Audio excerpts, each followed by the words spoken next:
출애굽기 12장 37절을 보시면 출애굽기 12장 37절 보시면 이스라엘 자손이 람셋을 떠나서 숫곳에 이르니라고 되어 있죠. 그러니까 여기 지도를 보시면 람세스가 여기 있죠. 찾으셨어요? 람세스가 람세스가 이제 여기 람세스죠. 여기가 람세스고 그 다음에 숫곳에 람세스를 떠나서 숫곳에 이르잖아요. 숫곳이 나오죠. 숫곳이라는 곳이 나옵니다. 그 다음에 이제 여기에 지금 아마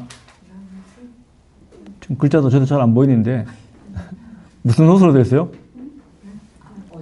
여기 요 글자가 호수가 이름이 백페호수라고 되어 있어요. 보통 비터 레이크라고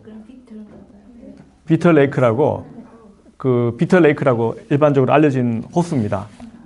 그 바다 레이크, 비터 레이크라고 되어 있고, 자, 그 다음에 이 비터 레이크를 지났어요. 15장에서 지나가지고 16장을 보시면, 오늘 16장 1절을 보시면 이스라엘 자손의 온 회중이 엘림에서 떠나서 엘림과 시내산 사이에 있는 신광야에 이르렀다고 되어 있죠. 요 비터 레이크를 지나가지고 그 마라가 나오고 엘림이 나오죠. 예. 15장, 그 앞에 15장 그 22절에 보시면 22절에 23절에 마라라고 되어 있죠. 예, 마라가 나오고 27절에 엘림이 나오잖아요. 그죠? 그러니까 여기서 보시면은 마라를 지나서 엘림에 여기 지금 종려나무 70그루가 있는 곳이죠. 종려나무 70그루가 있는 곳이고, 그 다음에 16장 1절에 보시면 엘림에서 떠나서 엘림과 여기 시내산이잖아요. 엘림과 시내산 사이에 있는 신광야, 요 일대가 여기가 신광야죠. 네, 신광야가 여기 나옵니다. 16장 1절에 16 나오고, 그 다음에 17장 1절에 가면 르비딤 사건이 나오죠. 르비딤 사건이 나와요. 17장 1절에 르비딤이 나오고, 그 다음에 19장 1절에 보시면 이스라엘 자손이 애굽 땅을 떠난 지 3개월 되던 날 그들이 시내 광야에 이르렀다, 이렇게 되어 있죠. 여기 시내산이죠. 예. 지금 16장에서 이제 15장 그 후반부부터 일단은 람세스를 떠나가지고 수콧을 지나서 그 홍해, 여기가 홍해라고 일컫는 비틀레이크 이쪽입니다. 홍해, 지금은 이제 수에즈 운하로 연결되어 있어요. 비틀레이크 일대가 사실은 거의 바다와 거의 같아요. 뭐 그냥 일반 그 작은 호수가 아니고 그냥 바다라고 보시면 돼요. 그래서 일단 여기 요 일대가 여기에 뚫렸어요. 지금은 수에즈 운하로 되어 있고, 그래서 이걸 지나서 마라 지나서 엘림 지나서 신광야 르비딤에서 애굽 땅을 떠난 지 3개월 만에 이제 시내산에 도착을 하죠. 예. 여기까지가 이제 16장에서 18장, 19장 1절까지의 이야기가 지리적으로 보면 이렇게 되죠. 시내산에서 이제 있게 됩니다. 그래서 보시면 이 광야에서 지금은 이제 출애굽해서 시내산까지의 가는 과정이 18장, 16장에서 19장까지, 19장 1절까지입니다. 그 수르광야, 처음에 수르광야에서 이제 마라, 여기가 이제 마라가 있는 요 광야가 수르광야라고 알려져 있는데, 수르광야에서 마라, 그 다음에 엘림 사건이 나오고, 그 다음에 여기 지금 신광야에서는 만나와 메추라기 사건이 16장에 나옵니다. 그 다음에 17장에 르비딤에서 마사와 무리바에 대한 이야기가 나오고요. 그 다음에 18장에서 모세와 이드로가 재판 제도를 확립하는 이야기로 나옵니다. 그 다음에 이제 그 시내산에서 이제 사건이 이루어지게 되는데, 시내산에서 이제 율법을 수여하고 언약 체결이 이루어집니다. 이게 19장에서 24장까지의 이 내용이 시내산에 도착을 하죠. 시내산에 도착을 하고 그 다음에 언약을 준비하는 내용이 19장이에요. 언약 준비가 19장이고 그 다음에 20장에서 십계명이 나오고 십계명에 대한 이야기가 나오고 그 다음에 언약법에 대한 이야기가 나옵니다. 언약법전이 나오고 그 내용인데 한번 그 19장에 도착을 했어요. 19장 1절부터 6절까지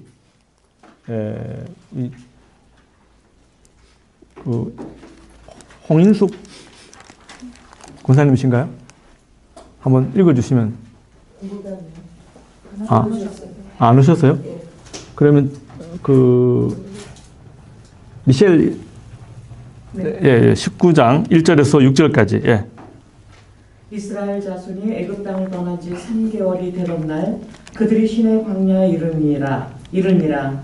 그들이 르비딤을 떠나 시내 광야에 이르러 그 광야에 장막을 치되 이스라엘이 거기 산 앞에 장막을 치니라. 모세가 하나님 앞에 올라가니 여호와께서 산에서 그를 불러 말씀하시되 너는 이같이 야곱의 집에 말하고 이스라엘 자손들에게 말하라. 내가 애굽 사람에게 어떻게 행하였은가? 내가 어떻게 독수리 날개로 너희를 업어 내게로 인도하였음을 너희가 보았느니라. 세계가 다 내게 속하였나니 너희가 내 말을 잘 듣고 내 언약을 지키면 너희는 모든 민족 중에서 내 소유가 되겠고 너희가 내게 대하여 제사장 나라가 되며 거룩한 백성이 되리라. 너는 이 말을 이스라엘 자손에게 전할지니라. 여기서 이제 모세가 처음으로 3절에 하나님 앞에 올라가서 시내산에 올라가죠. 올라가서 이제 그 이스라엘의 미션이에요. 여기까지 인도한 것을 자체가 독수리 나게가 나오고 그 다음에 사실 여기에서 이제 언약을 지키면 5절에 너희가 내 말을 잘 듣고 언약을 지키면 너희는 모든 민족 중에서 내 소유가 되겠고, 소유라는 표현 자체가 이게 특별한 어떤 물건 같은 거예요. 아주 야외의 특별한 물건, 아주 특별한 보물 같은 이런 의미가 여기에서 소유라는 단어가 되고요. 그 다음에 이스라엘 자체는 제사장 나라가 되는 거예요. 그리고 제사장 나라가 되고 이스라엘 백성은 거룩한 백성이 되는 것이다. 이게 이제 언약을 통하여 언약을 잘 지키면 이 말이죠. 그리고 나서 이제 언약 체결에 대한 어떤 준비를 시킵니다. 10절에 보시면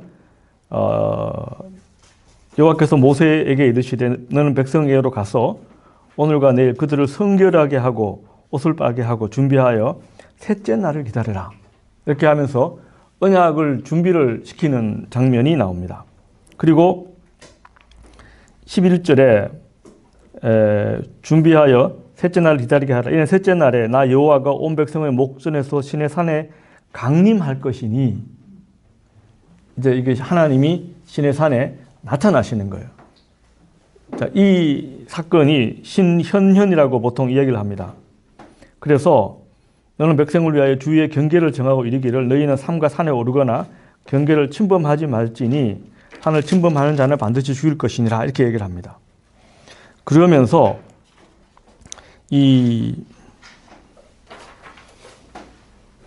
시내산의 어떤 경계가 일단은 시내산 정상이 있고 그 다음에 중간에 허리 부분이 있고 제일 산 아래 기슭이 있어요. 그러니까 이 산 기슭 가장 아래쪽은 이스라엘 백성들이 머무르는 곳이고 중간에 허리 부분은 아론과 제사장이 머무는 것이고 산 정상에는 모세만 올라가는 거예요. 모세만 올라가는 거예요. 그러니까 하나님이 모세와만 대화를 하죠. 그런 그 형식을 띠고 있습니다. 그 다음에 20장에 가서 이제 첫 번째로 십계명이 나오죠. 십계명이 나오고 십계명은 지금부터 이제 율법이라는 것이 처음 나와요. 구약 성경에서 출애굽기 20장부터 처음 이제 법전이 나와요. 율법이 나와요.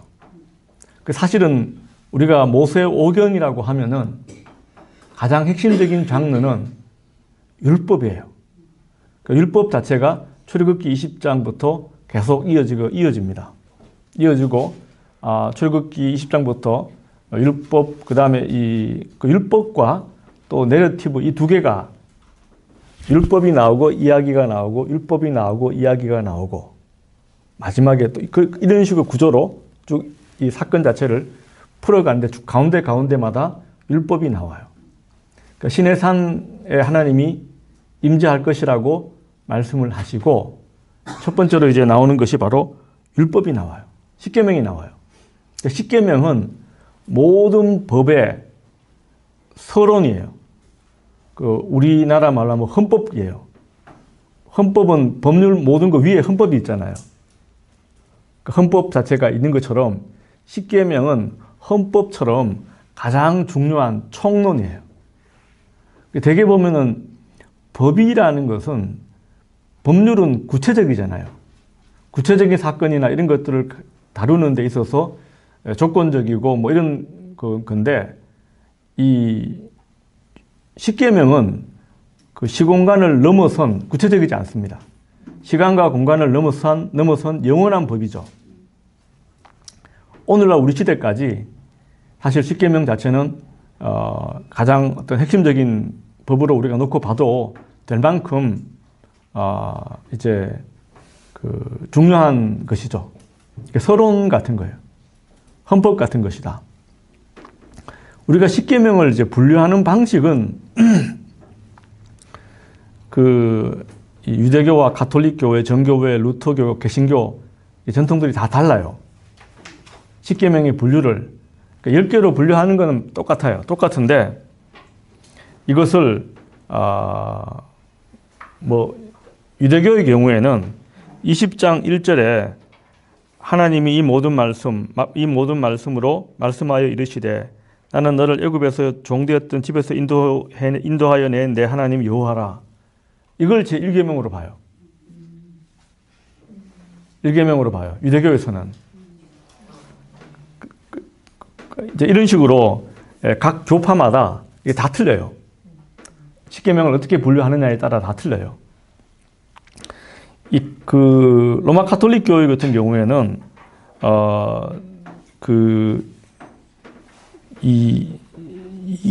첫 번째 계명 3절이 우리가 개신교 전통은 3절에 너는 나 외에 당신을 내게 두지 말라. 이게 1계명이죠.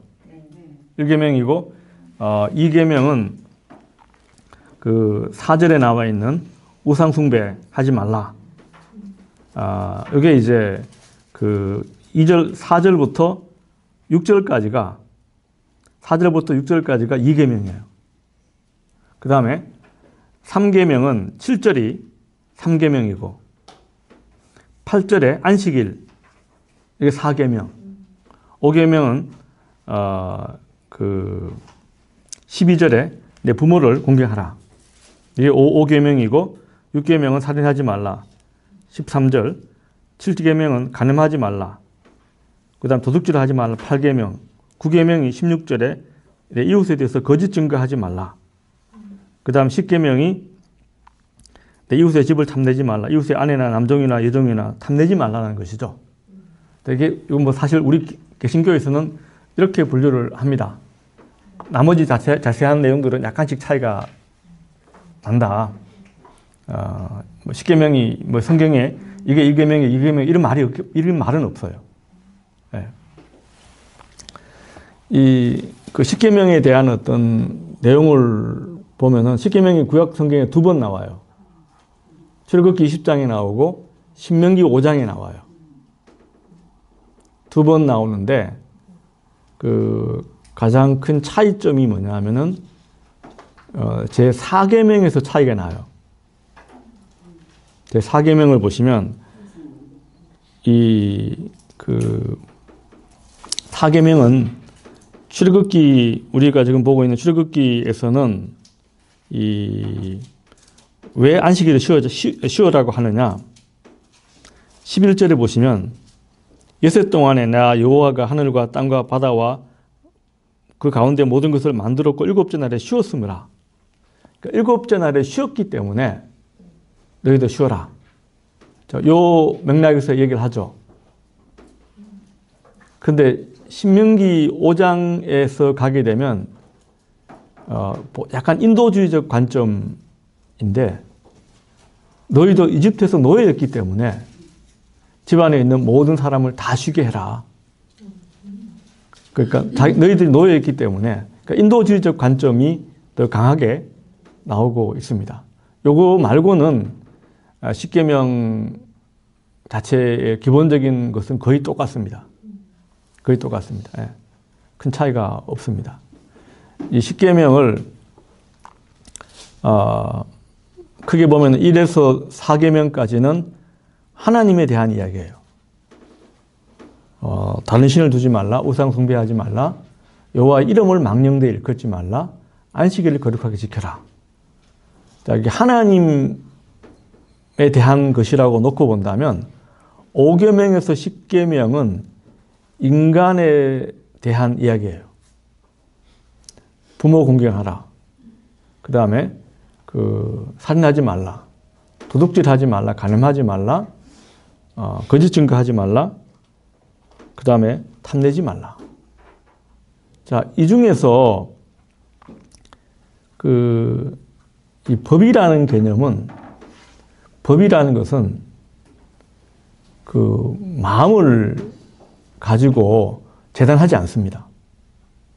법은 마음이나 동기를 재단하지는 않습니다. 행위를 금지하는 거지, 그 동기나 마음 자체를 가지고 너 마음에 음욕을 품었으니까 너 간음이야. 이건 신약 성경에 그렇게 얘기하고 있죠. 그런데 일반 법에서는 그렇게 하진 않죠. 지나가는 남성이나 여성을 보고 어떤 성적인 걸 상상한다고 해서 그건 너 상상했으니까 너 죄야. 이렇게 묻지 않잖아요. 근데 뭔가 행위를 해가지고 상대에게 피해를 끼치면 법의 문제가 개입하는 것이지 마음의 문제에 개입하지는 않죠. 네. 그게 또 법의 기본적인 원리가 되는 것이죠. 그런데 성경에서 10번째 계명은 탐내지 말라. 이 개념은 좀 독특한 개념인데 이 마음 자체를 컨트롤해야 한다. 이걸 이야기해 주잖아요. 자, 이 개념은 기본적으로 약간 독특한 어떤 메시지라고 볼 수 있습니다. 성경에서는 이 욕망에서 죄가 나온다. 그러니까 탐하지 말라. 이 탐하는 마음 자체에서 죄가 나온다고 보기 때문에 마음을 잘 지켜야 한다. 마음을 정하고 보통 행동을 하잖아요. 마음을 정하고 행동을 하는 거지 내가 행동부터 하고 마음 정하지는 않잖아요. 그렇죠. 내가 먼저 판단을 하고 생각을 하고 행동을 하지 어떤 것도 행동부터 먼저 하지는 않잖아요. 이렇게 놓고 보면 죄의 출발 자체가 탐심에서 나온다라는 것을 마지막에 이렇게 나오게 되는 것이죠. 사실 그 앞에 이전의 모든 것들은 보시면은 부모를 공경하라. 자, 요 개념은 이제 뭐 하라 하지 말라. 아주 하라 하지 말라. 명확하게 십계명은 얘기를 하고 있습니다. 자, 그 다음에 이제 이 두 번째로 이제 나오는 것이 언약 법전이에요. 20장 22절부터 23장 마지막까지는 언약 법전이에요. 자, 구약 성경에서 이제 법전들이 많이 아까 토라 율법이라고 했잖아요. 사실은 구약 성경을 읽다가 가장 막히는 부분이 이쪽이죠. 네. 예, 여기서부터 이제 막 머리가 아프기 시작하고 여기서 딱 스탑되는 게 이제 레위기로 넘어가면 더 헷갈리죠, 그죠? 더 사실은 난해합니다. 이 법전 이 개념들이 많이 들어가 있습니다. 그래서 구약 성경의 율법 법전 자체가 보통 이 언약법전이라고 불러요. 이름이 명칭을 여기 언약법이라고 언약법전, 가장 오래된 법전이라고 부릅니다. 그 다음에 뭐냐면 그 제사법이 있죠. 레위기 1장에서 7장까지는 제사법이에요. 이건 다음 시간에 아마 또 우리가 참고하겠죠. 그 다음에 레위기 17장에서 26장까지는 성결법전이라고 해서 일상적인 삶에서 우리의 삶을 거룩하게 살기 위해서 어떻게 해야 되는가, 이 주제로 다루고 있는 법전이 성결법전이고, 그 다음에 신명기 5장에서 26장까지 자체를 신명기 법전이라고 불러요. 신명기 법전이라고 불러요. 그래서 이 법전 형태로 많이 들어가 있는데 왜 그러면 이 자체가 언약 법전이라고 하느냐? 그 이유가 뭐냐면 24장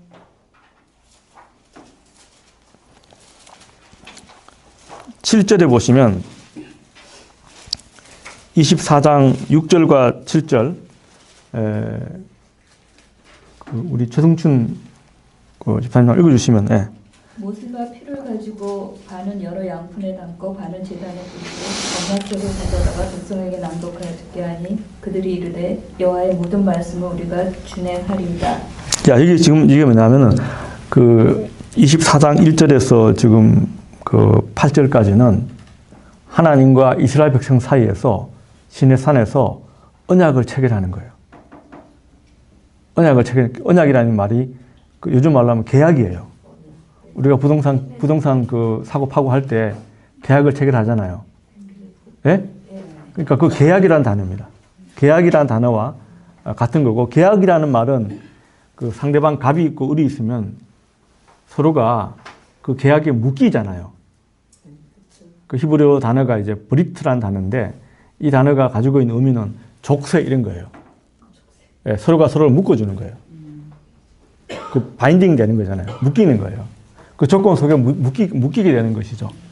그래서 여기서 보시면 이 7절에 언약서를 가져다가, 언약서라는 말이 있죠. 이 언약서라는 언약의 책이잖아요. 그래서 이 언약서가 뭐냐 하면은 앞에 나와 있는 언약법전이라고 봐요. 그 언약법전을 두고 이걸 잘 지킬래 말래. 자, 이걸 잘 지키면 내가 너에게 복을 주고, 아까 19장 그 1절에 그래서 7절까지 나온 내용을 보시면 잘 지키면 너희는 제사장 나라가 되고 너희는 나의 거룩한 백성이 될 것이다. 그렇게 얘기했잖아요. 이 언약 법전을 두고 이제 그 이걸 잘 지키냐 말 것이냐 서로가 계약을 체결하는 거죠. 그게 바로 시내산 계약이라고 일컫는 것들이 바로 24장 1절에서 7절까지의 내용, 8절까지의 내용입니다. 그래서 그 24장 7절에 언약서를 낭독하고 언약을 체결했다. 그 언약이라는 것은 그 브리트라고 일단 부르는데 히브리어 단어입니다. 쌍방이 메이는 거예요. 계약이죠. 그러니까 모세 언약이라는 것은 모세가 중심이 되어서, 모세가 중개인이에요. 하나님과 이스라엘 백성 사이에 모세가 중개인이 되어서 이제 그 서로가 체결해야 할 그 중개인이 되어서 이제 체결을 하게 되죠. 모세의 중재로. 우리는 부동산에 가면 부동산 그 중개사가 있잖아요. 모세가 중개사 같은 역할을 하게 되는 거죠. 갑이 있고 을이 있으면.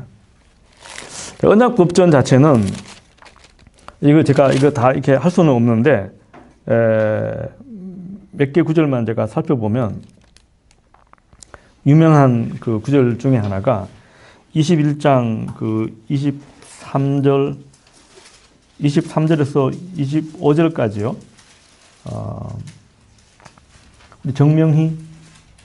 예, 예. 한번 읽어주시면, 예. 21장 23절에서 25절까지. 그러나 다른 해가 있으면 갑대 생명은 생명으로 눈은 눈으로 이는 이로 손은 손으로 발은 발로 된 것은 된 것으로 상하게 한 것은 상함으로 때린 것은 때림으로 갚을지니라. 자, 이거 어디서 많이 본 구절이죠? 하무라비 법전에도 나오죠? 하무라비 법전에도 나와요. 그러면 이제 그 하무라비 법이 사실은 그 법에 의한 통치라는 개념은 제일 처음으로 이제 법에 의한 통치를 선포한 그 왕은 그 한 BC 2100년 정도에 그 신수메르 왕조의 우르나무라는 왕이 세계 최초로 법률을 선포한 왕이에요. 하무라비가 아니에요. 하무라비는 그보다 한 400년 뒤가 돼요.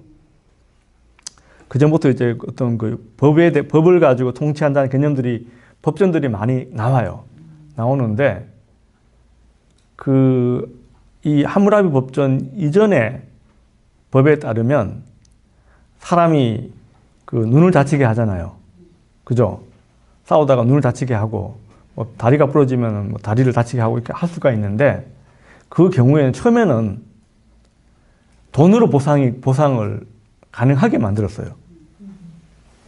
처음에는 돈으로 보상을 하게 만들었다가 여기 와서는 눈으로, 이에는 이로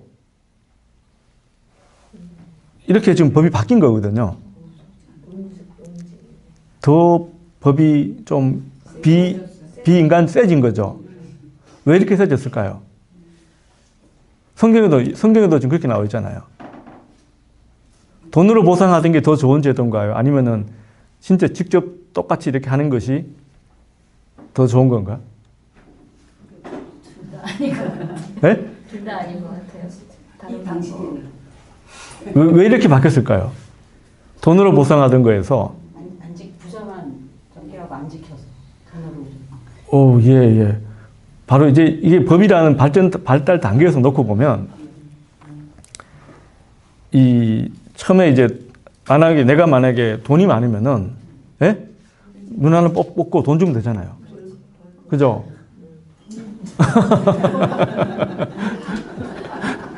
아니, 그 영화에 보면 그런 나오잖아요.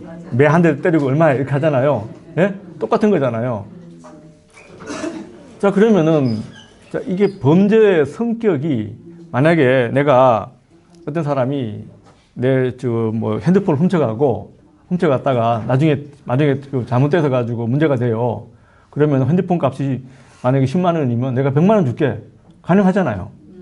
아무 문제가 없죠. 문제가 없는데 이 범죄의 성격 자체가 대사회적인 어떤 위험도를 가질 때는 그게 이제 문제가 되는 거죠. 우리나라 같은 경우에도 형사적으로 문제가 된 사건들은 보상으로 이렇게 서로 간에 뭐라고 그러죠?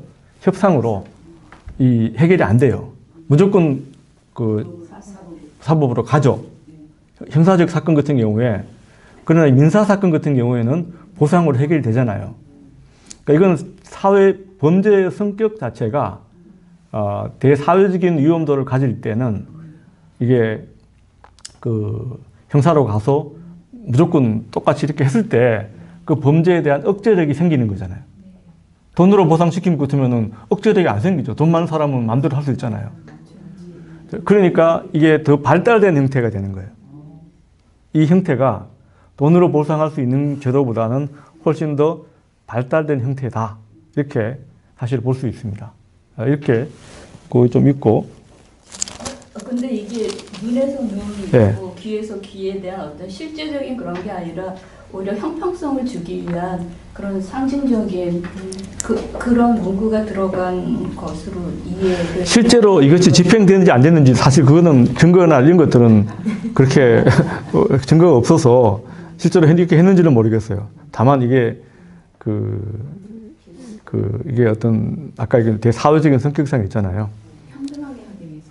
그렇죠. 네, 형평성이 맞는 거죠. 그 자체가 그 사회 자체에 대한 위협이 되잖아요.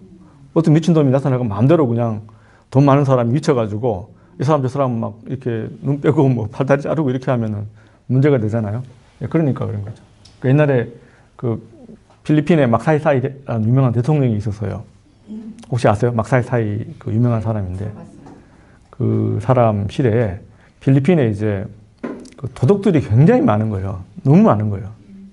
그래가지고 도둑질하면 손을 잘라버리겠다. 예? 그 사람들한테 물어봐요. 도둑질하는 사람한테 물어보면 왜 도둑질했습니까? 아, 그러면 도저히 이거 내가 도둑질 하지 않으면 내가 굶어 죽겠다. 예? 그래가 딱 공고를 했어요. 팔을 이렇게 손을 자르겠다. 공고를 하고 나니까 도둑질이 또 여전히 있을 거 아니에요? 있어요. 근데 손 자르겠다라고 하고 나서 실제로 도둑질한 사람이 잡혔어요. 손을 잘라가지고 신문에다가 막 공고를 냈어요. 그럼 어떻게 될까요? 도둑질 못 하잖아, 이제. 사람이 굶어 죽어도 되잖아요. 근데 굶어 죽은 사람이 없어. 그러니까 뭐 이런 식의 어떤 대사회적인 억제력을 갖게 되는 것이겠죠. 예, 이런 것들이 이제 어떤 실질적으로 이런 형태가 이렇게 된 것이다. 이제 또 21장 제가 이제 이 언약법조 중에 가장 좋아하는 율법 중에 하나가 이 22장 21절부터 24절까지인데 우리 권희수 네, 한번 읽어주시면 고맙겠습니다. 네, 권사님. 네. 너는 이방 나그네를 압제하지 말며 그들을 학대하지 말라. 너희도 애국 땅에서 나그네였습니다. 너는 과부나 고아를 해롭게 하지 말라. 내가 만일 그들을 해롭게 함으로 그들이 내게 부르짖으면 내가 반드시 그 부르짖음을 들으리라. 나의 노가 맹렬함으로 내가 홀로 너희를 죽이리니 너희의 아내는 과부가 되고 너희 자녀는 고아가 되리라. 예, 여기 보시면은 이방 나그네, 그 다음에 22절에 과부, 고아, 이 세 개의 그룹에 대한 엄격한 어떤 이 사람들을 괴롭히지 말라. 이 사람들이 내게 부르짖으면 내가 반드시 그 부르짖음을 들으라. 이 부르짖음이라는 단어가 구약 성경에는 하나님도 약점이 있어요. 하나님도 약점이 있어요. 약점이 뭔지 아세요? 맞습니다. 하나님이 약점이 뭐냐면 이 부르짖음에 약해요. 예, 예, 히브리어로 이게 짝인데 입을 쫙 벌리고 부르짖으면 하나님은 반드시 들으신다. 예, 그렇게 볼 수 있습니다. 하나님이 약점이 이 부르짖음에 약한 자의 부르짖음, 고아와 과부와 이방인의 부르짖음은 하나님이 반드시 듣고 이제 거기에 따라 심판합니다. 여기도 보면은 원리가 그러니까 이게 사실은 사실 구약 성경 전체를 한마디로 얘기하라 그러면 저는 이거라고 고아와 과부와 이방인을 잘 보살펴라. 이거 하면 너희들 살고 이거 못하면은 하나님이 심판하신다. 딱 한마디로 얘기하면 딱 그거예요. 예. 그래서 우리 기독교인들이 사회적인 어떤 것을 기본적인 성격도 저는 그 사회가 건강한지 건강하지 않은지를 판단하는 가장 중요한 잣대는 뭐냐면 그 사회의 가장 약자 그룹을 어떻게 대하느냐. 이거 하나만 보면 그 사회의 건강성을 바로 파악할 수 있다라고 봐요. 대표적으로 보면은 이제 한국 사회 같은 경우에는 장애인 같은 경우에 그러니까 장애인에 대한 그 나라의 제도나 정책을 보면은 그 나라가 얼마나 선진국가인지 아닌지를 알 수 있다. 이런 판단 이렇게 생각할 수 있어요. 그러니까 장애인에 대한 어떤 정책이 이런 관점에서 놓고 보면 그게 가장 정확한 게 아닌가 싶어요. 오늘날 같은 경우에는 외국인 근로자들에 대한 어떤 정책이나 이런 부분들 사실 가장 우리 사회의 핫 이슈잖아요. 이거에 대한 어떤 지금 처음에는 막 엉망이었죠. 근데 막 그 사람들이 특별히 우리 개신교 쪽에서 많은 그 운동가, 활동가, 목사님들 이런 사람들이 기본적으로 운동을 해가지고 사실은 굉장히 많이 그 법적으로 제도를 올려놓았는데 다만 현실에서 이제 얼마나 그것이 잘 되는지에 대한 부분들은 여전히 우리가 가지고 있는 숙제 중에 하나이기도 하죠.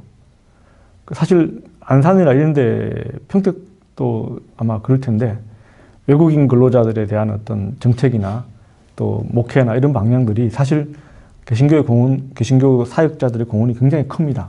예. 그렇게 보시면 그거 하고, 그 다음에 하나만 제가 조금 더 보면은 23장 그 28절에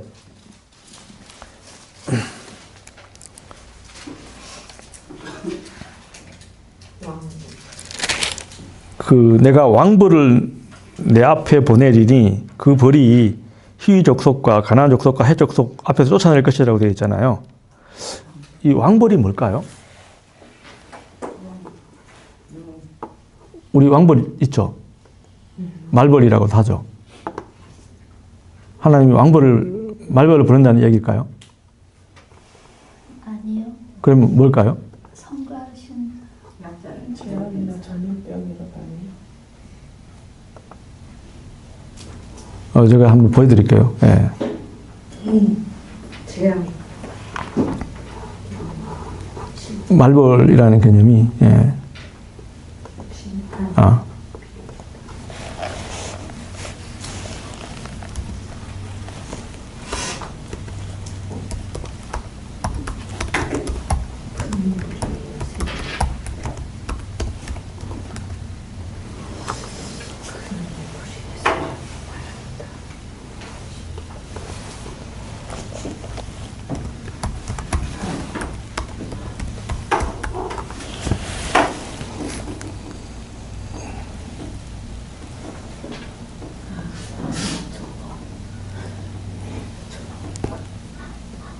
저, 요 위에 벌 보이시죠?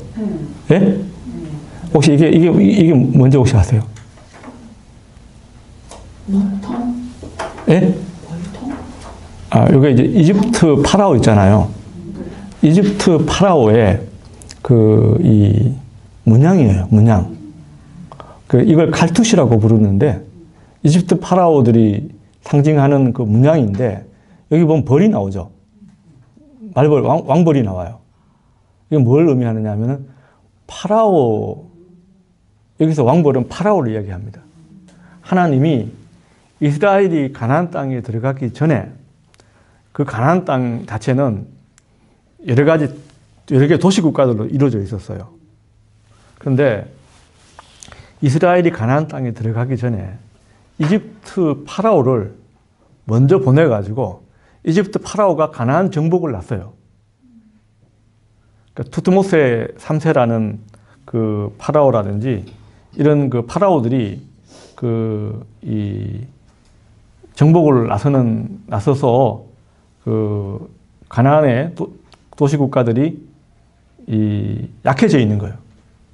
약해져 있으니까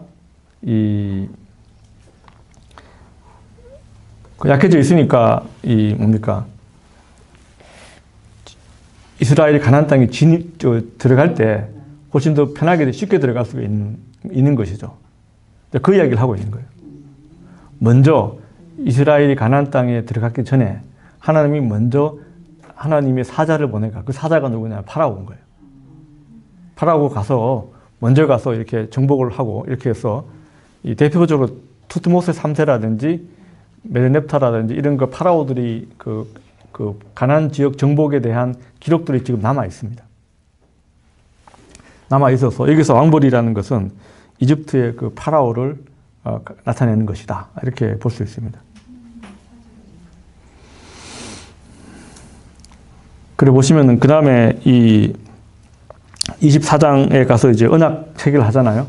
언약을 체결할 때 이제 피를 뿌리고 우리가 모든 말씀을 그 제단에서 가지고 와서 제단에 피를 뿌리고 준행할 것이다. 바로 이것이 바로 언약의 피다. 자, 이런 그 피 자체, 언약의 피, 이런 개념들이 나옵니다. 그만큼 중요하다는 것이죠. 예, 그 의미에서 나오고 있습니다. 자, 그 다음에 이제 이 성막 건설에 대한 이야기가 나옵니다. 이 성막 건설이 25장에서 40장 마지막까지가 마지막 그 장면인데, 그 성막 건설에 대한 이야기는 지시와 성막을 건설하라는 지시와 그 다음에 성막을 실제로 건설하는 이야기가 나와요. 그러니까 지시와 이행이죠. 지시와 이행 사이에 금송아지 사건이 가운데 들어가 있어요.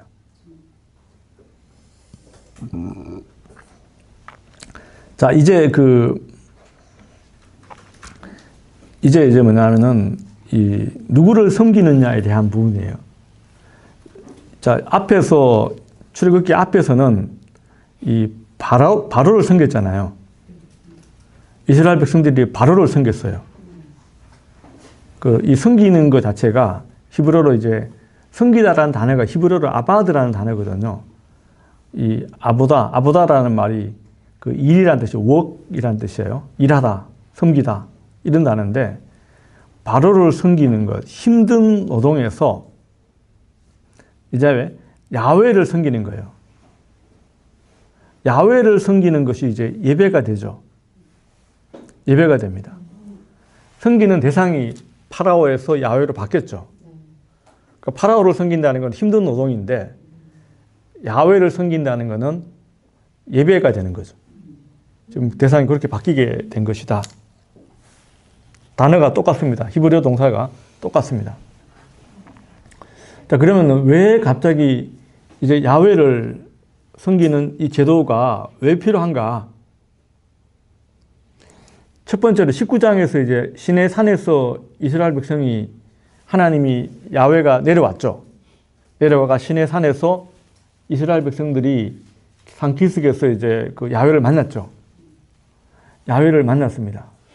그리고 십계명이 나오고 언약 법전이 나오고 24장에서 언약을 체결했죠. 그 계약을 체결했어요. 그걸로 끝은 아니잖아요. 그럼 어떻게 될 것인가?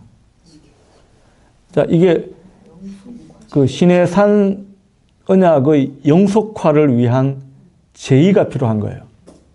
시내산 언약을 체결했잖아요. 한 번 만나고 끝이잖아. 그죠? 그러면 이것을 지속적으로 시내산에서 만났던 그 신앙 체험 자체를 영속화, 지속화 계속 해 나가야 되잖아요.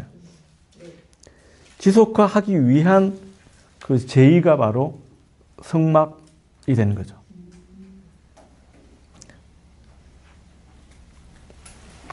성막이라는 것은 시내산 사건의 영속화를 위한 제의가 바로 이 성막이다. 지금 성막이 한국에도 꽤 많이 가서 볼 수 있죠. 여러 군데 제가 알기로는 설치가 된 것으로 알고 있습니다. 그래서 이제 그러면은 성막이란 무엇인가? 성막이란 이것을 제가 움직이는 성전입니다. 움직이는 성전이에요. 그러니까 시내산 사건의 영구화를 위한 제의가 일단 제의인데 움직이는 것이다. 성전인데 움직여요. 이동용 성전이죠. 25장 8절 보시면 25장 8절에 25장 8절 김경숙 선생님 계신가요? 네.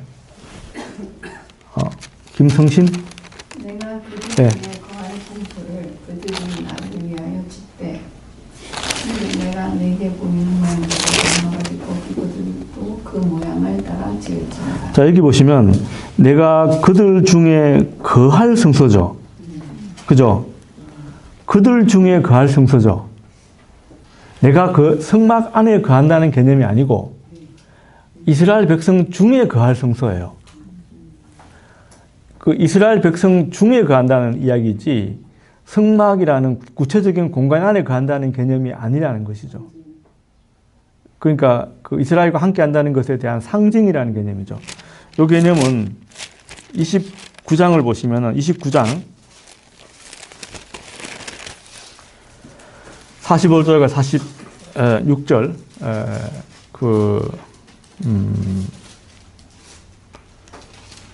우리 김성신 다시 한번 읽어주세요. 예. 내가 이스라엘 자손 중에 거하여 그들의 하나님이 되리니 그들은 내가 그들의 하나님 여호와로서 그들 중에 거하려고 그들을 애굽 땅에서 인도하여 낸 줄을 알리라. 나는 그들의 하나님 여호와니라. 예, 여기 보시면 내가 이스라엘 자손 중에 거하여 그들 중에 거하려고 그들을 이스라엘 애굽 땅에서 인도하여 낸 줄을 알리라. 그들 중에 거하는 개념이죠. 일반적으로 우리가 생각할 때 그 교회라는 것도 마찬가지죠. 교회가 뭔가요? 모이는 예배가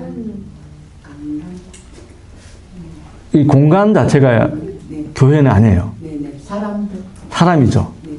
그러니까 신자들이 예수를 믿는 사람들의 모임이죠. 혼자를 또 그걸 보면은 우리 스스로가 하나님 우리 예수님께서 피를 주시고 피로 값주고 사신 성전이다. 우리 몸 자체 우리가 성전이잖아요. 우리가 성전이고 이 건물 자체는 예배당이죠. 같은 개념이에요. 우리가 성전이고 우리가 하나님이 이 성막이라는 개념이 하나님이 이 안에 계신다. 하나님이 교회라는 이 공간 안에 계신다. 이게 아니라는 뜻이에요. 하나님은 우리 가운데 계신다. 이런 의미가 되는 거죠. 우리 가운데 계신다. 그러니까 우리가 중요한 거지. 우리 신자들이 중요한 것이지 공간 자체가 중요한 것이 아니라는 뜻이 됩니다. 네. 자, 그 맥락에서 그리고 움직인 성전 자체가 움직인다고 보잖아요. 이동용 성전이에요. 이건 어떤 실질적으로 보면은 유목민들은 한 곳에 정착할 수가 없잖아요. 유목민들의 전통에 따르면 유목민들의 전통에 따르면 이 성막을 자기들의 이동용 성전을 가지고 여기저기를 계속 움직였던 그 내용들이 실제로 그 발굴이 이루어진 적도 있습니다. 고고학적으로 이동용 성전 자체가 발굴이 되기도 합니다. 그만큼 이건 이제 원래는 야훼 하나님은 무소부재잖아요. 어디든지 다 계시고 할 수 있잖아요. 그런데 이걸 이제 성전에 계신다라는 개념으로 바꿔버리면 하나님을 고정시키는 거잖아요. 그죠? 하나님 여기 앉아 계세요. 우리가 잘 대접해 드릴게요. 네? 그 이야기잖아요. 우리가 드리는 예배와 찬양을 받으세요. 근데 움직이지 마시고 여기 계세요. 우리만 축복해 주세요. 자, 사실 이게 어떻게 보면 이스라엘의 그 성전 신학 비슷하거든요.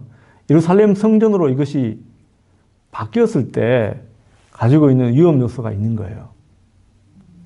우리가 교회의 예배당이나 이런 거에 막 그 건물에 집착했을 때 가지게 되는 그 위험 요소고 또 화려한 예배, 찬양대가 뭐 500명이다, 뭐 1000명이다.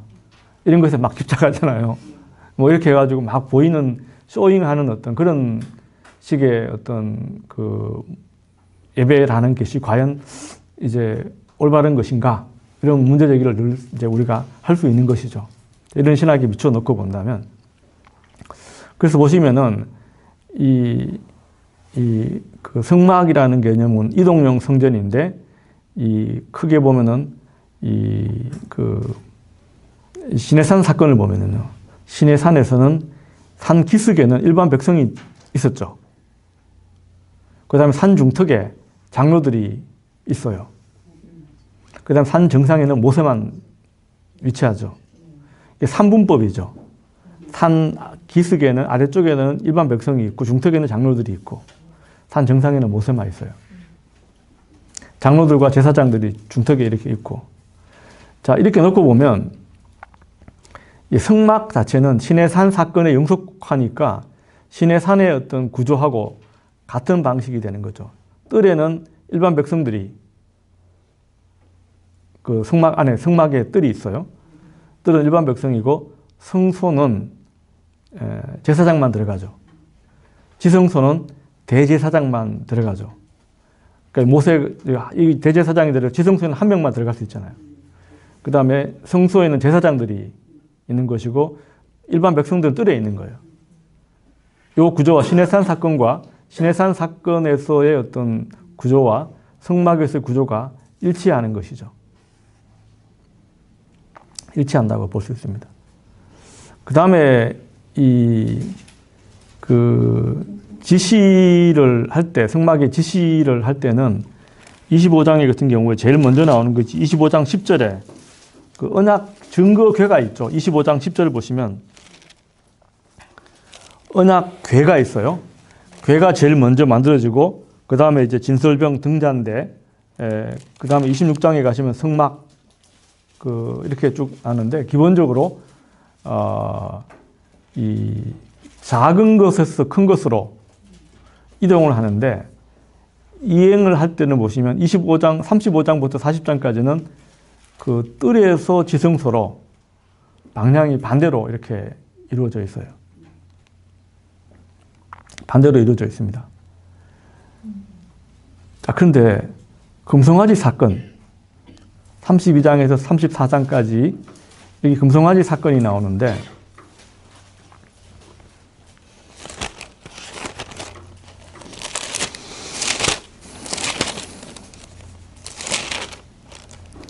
금송아지 사건이 왜 가운데 여기 들어가 있을까?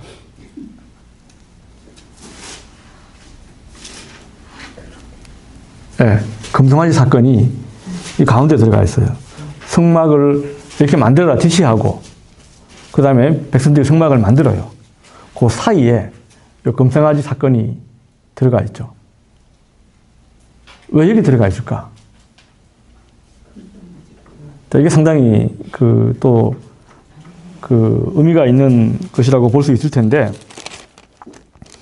이 성막에 사실 이게 제가 여기 박철현 박사, 이영재 박사라는 이 두 분의 박사학위 논문이 이 주제를 왜 여기 들어가 있는가에 대한 주제를 가지고 박사학위 논문을 썼어요. 기본적으로 왜 여기에 이 금송아지 사건이 들어가 있는가? 그 이유는 금송아지 사건이라는 게 엄청난 사건이잖아요. 하나님이 화가 나서 이스라엘 백성 돌아오자마자 3,000명을 죽여요. 32장 28절에 보시면 이날 백성 중에 3,000명 가량이 죽임을 당합니다. 그 다음에 30절에 모세가 하나님이 뭐라고 얘기하냐고 그러면 하나님이 모세한테 내가 이스라엘 백성들 다 죽여버리고 너를 중시조로 해서 새로운 백성을 만들겠다. 그렇게 얘기하죠. 네. 그러니까 모세가 하나님을 어떻게 설득했습니까? 하나님이 모세를 설득한 모세가 하나님을 설득한 방법이 뭔가요? 네?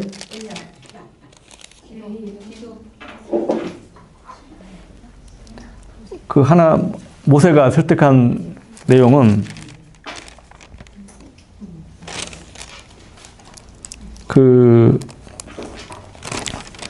하나님이 모세가 이제 설득한 방법이 뭐냐면 이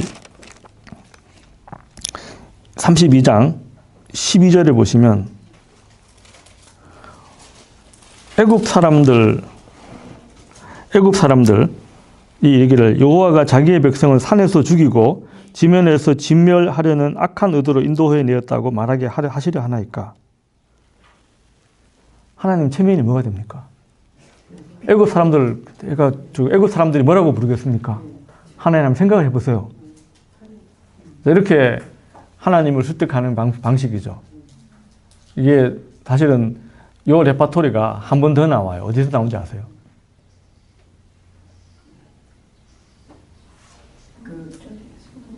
네? 민수기에서 정탐꾼들이 예. 갔다 와서 보고를 하잖아요. 예. 그때 이제 하나님이 이 불신앙 때문에 다 죽이겠다고 하니까 모세가 또 같은 이야기를 해요. 네. 또 하나님 체면을 생각하세요. 이렇게 하니까 하나님이 또 한 번 속아줍니다. 예. 두 번, 같은 레퍼토리가 두 번 나오는데 기본적으로 하나님의 어떤 체면을 한번, 하나님의 체면에 대한 이야기, 이런 이야기라고 볼 수 있습니다. 자, 그래서 근데 이게 이제 요 사건이 그만큼 엄청난 엄청난 죄악이에요. 죄악인데 요 가운데 이게 왜 여기 들어가 있는가? 이제 이게 3,000명을 내렸잖아요. 예. 그러면 이제 신약에 오순절에 예. 3,000명이 우리가 성령을 받았잖아요. 5천 명인데. 뭐 그렇게까지 연결이 가능할지는 모르겠는데 일단은 자, 이 엄청난 죄악에 대한 사건이잖아요. 그런데 성막이라는 게 이게 죄이잖아요. 죄인데 기본적으로 가장 하나님과 이스라엘 백성이 하나님이 이스라엘 백성과 함께 하잖아요. 함께 하시는데 가장 큰 문제가 뭐냐면 하나님이 함께 하기 위해서는 이스라엘 백성이 죄를 안 지을 수는 없잖아요. 죄라는 건 늘 존재하는 거란 말이죠. 우리 주변에서 존재하고 여러 가지 방식으로 죄를 범할 수가 있잖아요. 그러니까 속죄의 문제죠. 이게 속죄가 되어야지 하나님과 지속적인 관계가 가능하잖아요. 그죠? 그러니까 이 엄청난 그 죄악 가운데서도 하나님은 속죄할 수 있는 길을 열어주신다는 것이죠. 금송아지 사건이 여기 가운데 들어가 있지만 성막이 건설 자체가 완성이 되잖아요. 이어지잖아요. 다시 말하면 이러한 엄청난 사건에서도 하나님의 은혜가, 속죄의 은혜가 지속된다는 것을 암시해주고 있는 것이다. 시내산 사건, 나중에 이제 금송아지라는 개념은, 금송아지 자체는 이게 이제 이집트에서 굉장히 유명한 그 신으로 다스려졌거든요. 하토르라든지 이런 신들이 금송아지 신이에요. 금송아지 모습으로 만들어진 신에 대한 이야기가 되는데, 그 금송아지를 숭배하는 그 개념들은 이집트에서 많이 발굴이 됩니다. 고고학적인 것도 많이 나옵니다. 그처럼 여기서도 이집트에서 섬기던 어떤 그런 금송아지 사건 자체를 통해서 이제 아론이라는 그 사람이 죄를 지었지만 이 죽임을 당한 것은 일반 백성들이 죽임을 당하죠. 당하고 다시 이제 그럼에도 불구하고 하나님의 은혜는 심판은 존재하지만 그 가운데 하나님의 은혜는 지속된다라는 것을 암시해주고 있다. 자, 그 다음에 이제 이행 자체는 뜰에서 시작해서 지성소로 방향이 이어집니다. 그 일꾼, 그 예물 자체가 기본적으로 이제 여기도 25장 아까 보시면 25장 1절에 2절에 25장 2절에 보시면 이스라엘 자손에게 명령하여 내게 예물을 가져오라 하고 기쁜 마음으로 내는 자가 내게 바치는 모든 것을 너희는 받을지라. 기쁜 마음으로 낸다. 이런 표현이 나와요. 이거 그 예물을 바칠 때 자원하는 마음이어야 되는 거지 억지로 내는 마음 이런 것들은 이제 아니라는 것이죠. 그래서 보면은 예물이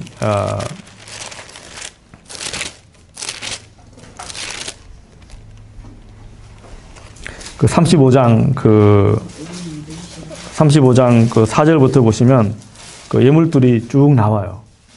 각종 보물들, 이게 자원에 들은 보물들이 35장 4절부터 29절까지 계속 나오죠. 예, 계속 나옵니다. 그리고 예물을 또 나올 뿐더러 이 일꾼들이 또 부살렐과 오홀리압이죠. 이 부살렐이라는 사람은 주로 뭐냐면은 건축 쪽이에요. 그죠? 오홀리압은요, 그 정교하게 손작업을 하는 이 뭡니까? 조각하고, 뭐 이게 조각, 언약 궤를 만들고 이런 거는 부살레일이 주로 하고, 이 성막 재료나 이런 부분에 있어서, 뭡니까? 하여튼 내부적으로 또 이렇게 카페트나 이런 거 있잖아요. 카페트나 이런 거를 주로 만드는 사람이 또 이 오홀리압이 됩니다. 이렇게 역할 분담을 하면 전문가들이 같이 이렇게 또 나서서 성막과 이제 이건 막이죠. 둘레를 한 막이고 언약 궤가 있고 요 상이 있어요. 이건 진설병을 두는 상이죠. 진설병을 두는 상이고 등잔대가 있고 분향단이 있어요. 그러니까 향을 바치는 단이 있고 이 성소에는 여기 이제 번제단은 불을 피우잖아요. 그죠? 불을 피우는 곳이니까 이건 좀 밖에 이렇게 있겠죠. 그 다음에 물두멍이까지 이렇게 구조가 이루어져 있습니다. 그래서 보시면은 상당히 39장 1절에서 보시면 제사장의 의목에 대한 이야기가 나오는데 39장 1절에서 그들은 여호와께서 모세에게 명령하신 대로 여호와께서 모세에게 명령하신 대로라는 표현이 있죠. 여기 39장의 1절에 나오고 5절 끝에 나와 있죠. 그 다음에 7절 끝에 나와 있고 그 다음에 21절 끝에 나와 있고 26절 끝에 나와 있고 29절 끝에 나와 있고 31절 끝에 나와 있어요. 이게 7번 반복되죠. 자, 이게 이제 제사장 신학에 있어서 숫자 7이 계속 반복돼서 나옵니다. 창세기 1장에 7일 동안 천지 창조하셨잖아요. 마찬가지로 여기도 7번이 반복이 된다. 그 다음에 40장 17절에서 이 33절까지도 이것도 마찬가지로 여호와께서 모세에게 명령하신 대로 되느냐, 이것도 역시 7회 반복이 됩니다. 7회 반복이 됩니다. 자, 성막이 이제 39장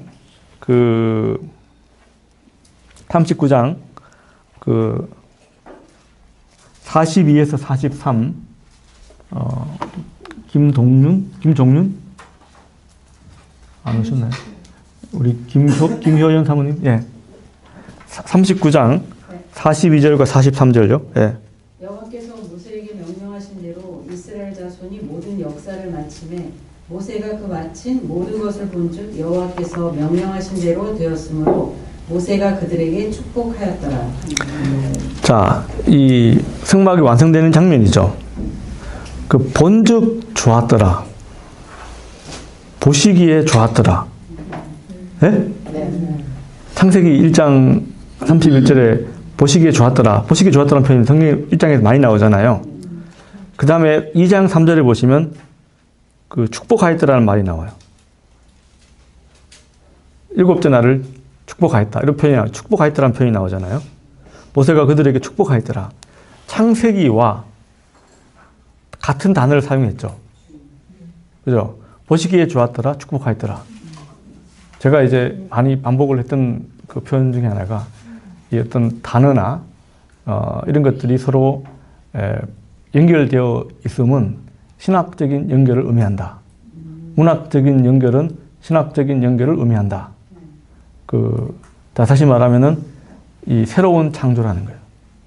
성막의 건설 자체가 새로운 창조다. 하나님과 교제할 수 있는 제도잖아요. 이 제도가 완성이 됐다는 것은 바로 새로운 창조라는 것이죠. 그래서 성막 봉헌 자체가 이 40장 17절에서 이제 33절까지 쭉 이어지는데 마지막에 40장 34절에서 38절까지 예, 이걸 한번 마지막으로 이거 이현미 안 오셨어요. 예. 그다음 신순이 안 오셨어요. 우리 김은경 사모님 한번 읽어주세요. 예. 40장 34절에서 38절까지. 예. 구름이 회막에 덮이고 여호와의 영광이 성막에 충만하매 모세가 회막에 들어갈 수 없었으니 이는 구름이 회막 위에 덮이고 여호와의 영광이 성막에 충만함이었으며 구름이 성막 위에 떠오를 때에는 이스라엘 백성이 그 모든 행진하는 길에 앞으로 나아갔고 구름이 떠오르지 않을 때에는 떠오르는 날까지 나아가지 아니하였으며 낮에는 여호와의 구름이 성막 위에 있고 밤에는 불이 그 구름 가운데 있음을 이스라엘의 온 족속이 그 모든 행진하는 길에서 그들의 눈으로 보았더라. 예, 여기 보시면 이제 그 여호와의 영광의 구름이 있고 이제 여호와의 영광이라는 이 개념이 나오는데 이 바로 출애굽기 아까 여기 19장 하나님이 그 19장 아까 시내산에 임재하셨잖아요. 그때 하나님의 영광이라는 단어가 나오는데 이 구름과 하나님의 영광이라는 이 단어는 바로 여호와의 임재를 상징합니다. 그래서 성막이 하나의 새로운 창조로서 이제 그 17절에 보시면 2년 1월 1일에 출애굽한 지 2년 1월 1일에 성막이 완성이 된 거예요. 그러면은 출애굽한 지 아까 우리가 시간표를 보시면 출애굽한 지 3개월 만에 시내산에 도착을 했죠. 시내산에 도착을 해서 언약을 체결하고 이제 3개월 지나고 다시 이제 1월 1일이니까 약 한 9개월 정도 뒤에 성막이 봉헌이 이루어지게 되는 것이죠. 네. 지금 출애굽기 16장에서 출애굽기 19장 그 시내산 도착부터 이 성막 그 건설까지 아니 출애굽기 16장부터 이집트를 출발하고 난 다음부터 여기까지 딱 1년 걸린 거죠. 1년 동안에 일어난 사건을 지금 이야기하고 있는 것이다. 예. 출애굽기 전체의 시간 자체는 1년이죠. 시간 자체는 출애굽 탈출하고부터 이제 1년 뒤에 성막이 건설되는 것으로 완성이 되는 것이죠.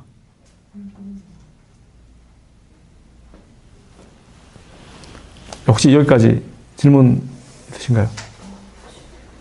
아까 바로를 섬기는 것과 야훼를 섬기는 것에 그 섬기다라는 동사는 같다 그러셨잖아요. 네. 그럼 그 옆에 가로의 그 힘든 노동 아보다하고 아바드는 바로와 야훼를 말하는 건가요? 아니 그게 아니고 이제 이 앞에 보시면 자 이게 그 바로를 섬기는 거잖아요. 히브리어는 아바드라는 단어는 같은 단어예요. 아바드인데 아바드라는 단어가 일하다라는 단어도 있고 섬기다라는 단어도 있어요. 단어의 의미가 하나의 단어가 하나만 의미를 가지고 있는 게 아니고 아바드라는 말은 열심히 일하다. 우리가 일하다는 말, 섬기다는 말도 가능하잖아요. 일하다 이런 말이니까. 바로를 위해서 일하고 섬기는 거로부터 그 다음에 야훼를 위해서 일하고 섬기는 것으로 전환되었다. 같은 맥락인데 이제 이 예배라는 단어하고 이 힘든 노동이라는 단어는 아보다라는 단어고 예배라는 단어는 아바드라고 되는 거죠. 그 의미가 같은 의미가 됩니다. 그래서 같은 어원에서 힘든 노동에서 예배로 전환이 이루어졌다. 그 단어가 아보다와 아바드가 되는 것이다. 이렇게 이해하시면 됩니다. 네. 혹시 또 다른 질문? 근데 그 성막에서 대제사장이 네. 그 허리춤에 이제 그 방울을 달고 들어가서 네. 이제 대원을 해줄 때 그게 맞지 않으니까 이제 소식이 없으면 이제 네. 대제사장이 이제 죽음을 맞이하는 거잖아요. 네. 그러면 사람들의 그런 거를 대원을 하러 들어갔다가 제사장이 조금 억울한 죽음을 당하는 건가요? 그렇죠. 그 이야기는 성경 안에는 안 나와요. 대제사장이 1년에 한 번 들어가서 그 한다라는 개념은 그 성경 안에는 안 나오는데 랍비 문헌에 따르면 그 개념이 이제 1년에 한 번 대속죄일에 욤키푸르라는 대속죄일에 한 번 들어가서 대언이 아니고 야훼를 이제 야훼라는 이름을 사실 못 불렀어요. 이스라엘 전통에서는 성경 내의 전통에서는 그 YHWH라는 이름 자체를 한 번도 아무도 안 불렀어요. 아도나이. 그래서 그게 왜 안 불렀나 그러면 33장을 보시면 아까 여호와 이름을 망령되 일컫지 말라라고 그랬잖아요. 사실은 십계명에 나와 있는 여호와 이름을 망령되 일컫지 말라 이 말이 또 있고 33장 그 20절에 보시면 그 내가 내 얼굴을 보지 못하리니 나를 보고 살 자가 없음이라. 얼굴을 보지 못할 것이라고 했잖아요. 얼굴을 보면 죽는다. 야훼 이름을 일컫지 함부로 야훼 이름을 망령되 일컫지 말라. 자, 이런 개념들이 야훼 이름을 가지고 내가 이름을 불러서 내가 그걸 조정하려고 하는 거예요.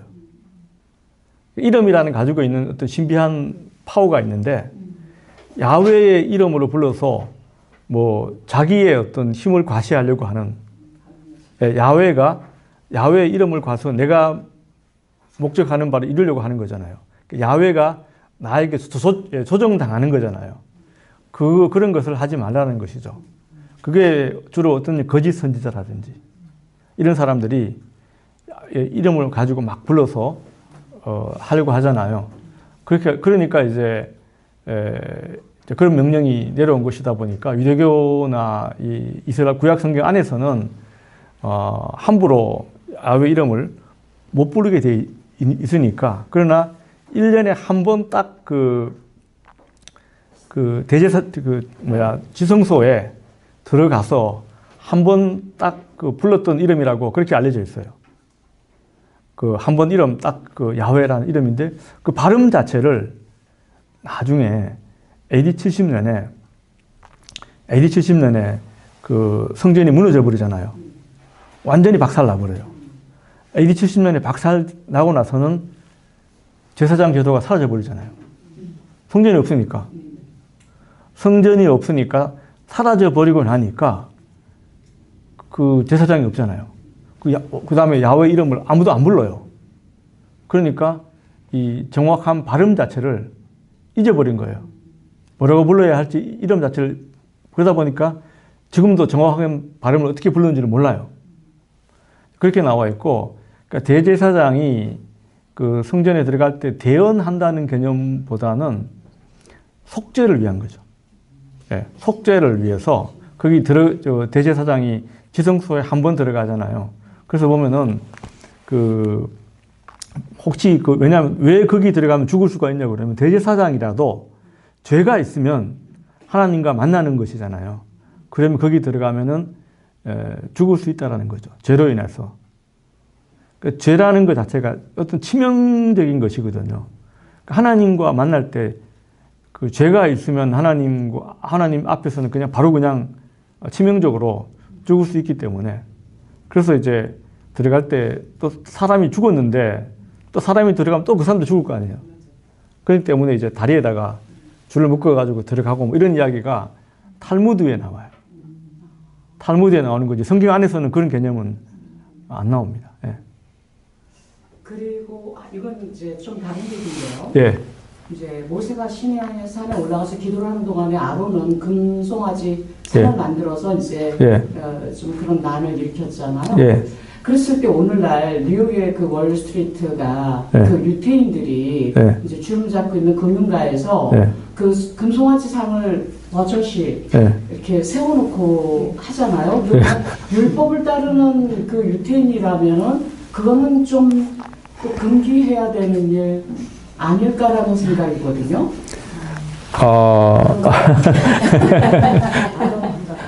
아론만, 그러니까 오늘날 뭐 유대인들뿐만 아니고 우리도 다 금송아지 섬기지 않나요?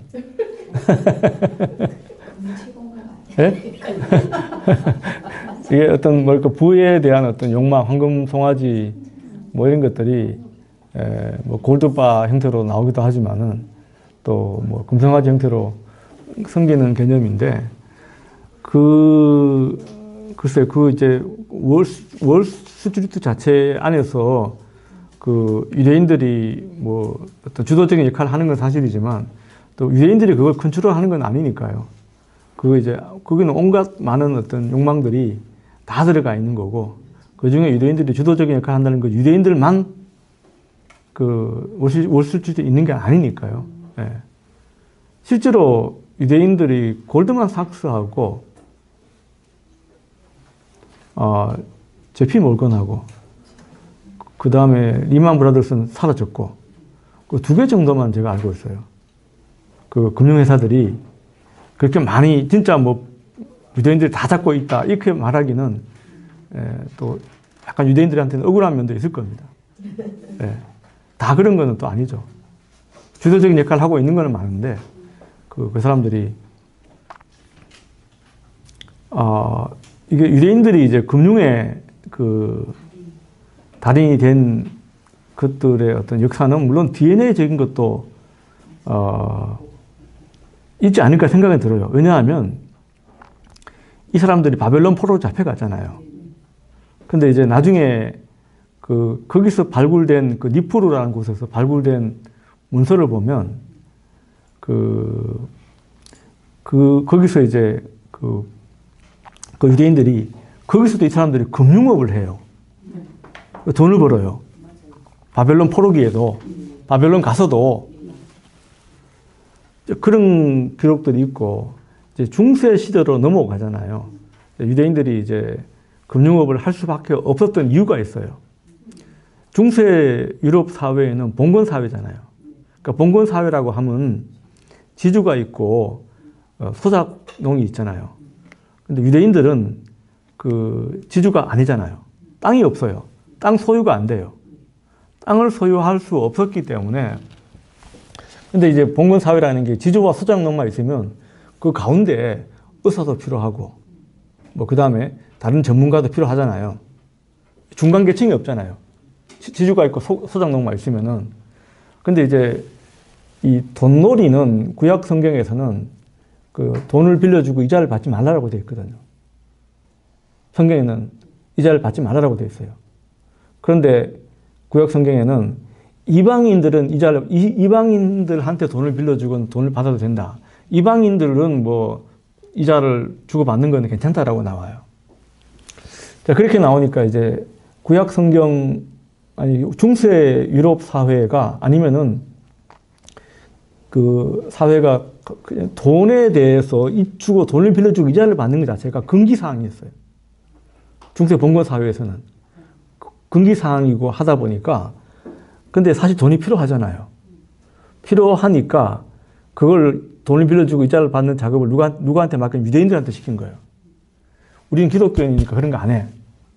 유대인들은 우리 기독교인이 아니니까 너희들은 해도 돼. 이렇게 해가지고 유대인들이 금융업을 사실은 시작을 하게 된 거죠.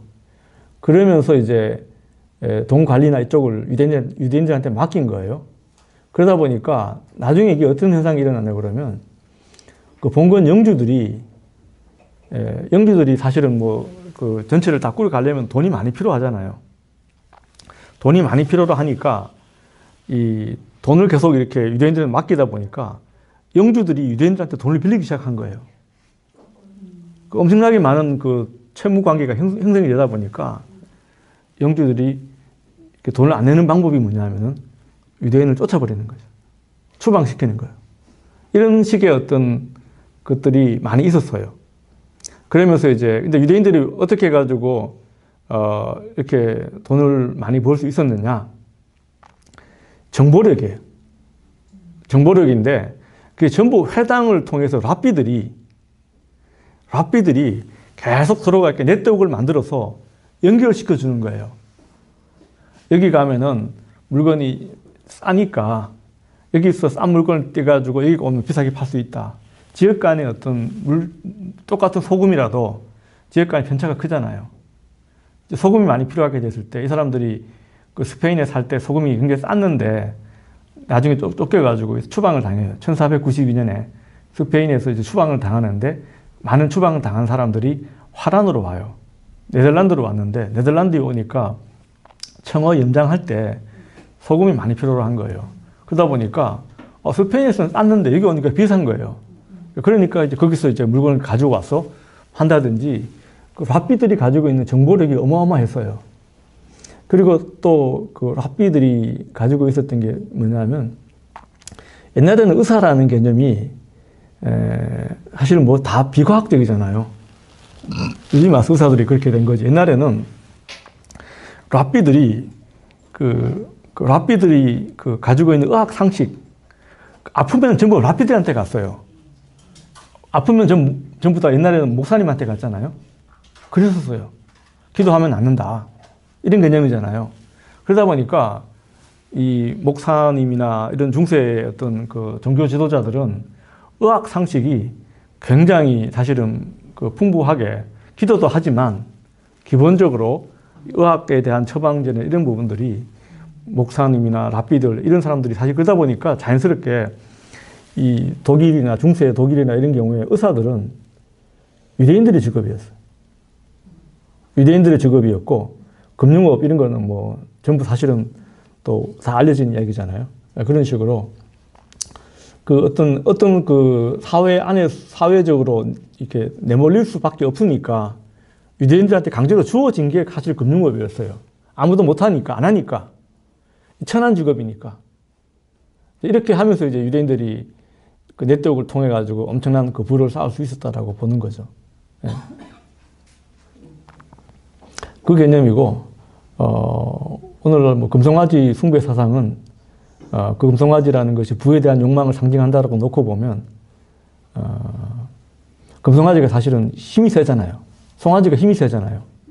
그러니까 덩치가 크고 힘이 세니까 당연히 그 힘의 상징으로서 금송아지가 숭배의